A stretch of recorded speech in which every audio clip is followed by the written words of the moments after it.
நீ ஆம்பளை புள்ளையா பொம்பளை புள்ளையா? பொம்பளை புள்ள. நீ ஆம்பளை புள்ளையா பொம்பளை புள்ளையா?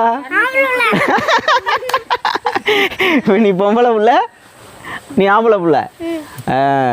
சொல்லு, பொம்பளை புள்ள ஆம்பளை புள்ள. இவங்க வந்து 2 பேரும் பொம்பளை புள்ள ஆம்பளை பிள்ளைங்க. அது மட்டும் இல்லாமல் வீடு வந்து நிலம் வச்சு மேலே கொண்டு வந்துட்டோம். அதை தாண்டி இன்னும் நிறைய 2-3 நாளைக்கு ஹெவியான வேலை இருக்குது. மேலே சீட்டு போடணும். இப்போ கம்பி எல்லாமே நட்டாச்சு. இங்கே வாங்க.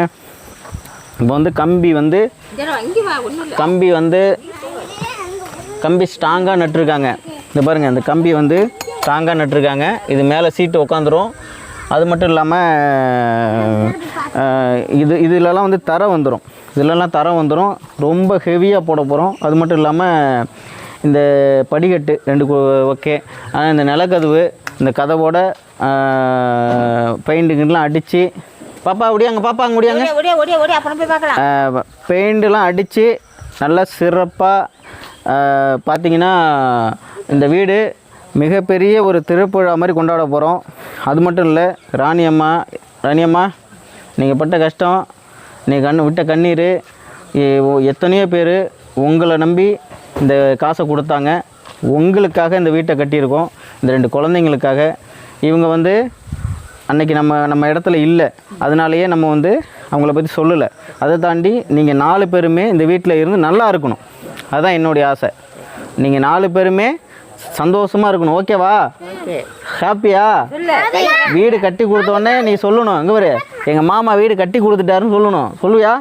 சொல்ல முடியா? இப்போ இங்கே நீங்கள் என்ன எங்கள் மாமாவை கெட்ட பேர் ஏற்படுத்தினாலும், என்ன தடங்க பண்ணாலும் எங்கள் மாமா கட்டி மேலே எழுப்பிட்டாருன்னு சொல்லு.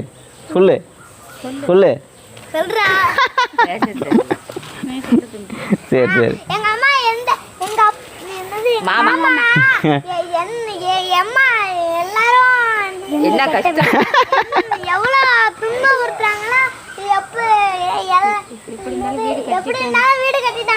உங்க பொய்யெல்லாம் செல்லாதுன்னு சொல்லு. சொல்லு உங்க பொய்யெல்லாம் செல்லாதுன்னு சொல்லு. என்னதான் நீங்க அவதூறு எங்க வீடு கட்டி முடிக்க போறோம்னு சொல்லு. அவ்வளோதான். கெத்து மாசா இருக்கணும். சரியா? இன்றைக்கி நம்ம மனசு தளர விடக்கூடாது. யார் என்ன சொன்னாலும் நம்ம வேலையை முடிச்சு அவங்க கையில் ஒப்படைக்கிறது தான் நம்ம வேலை. பாய் எல்லாருக்கும், பாய்.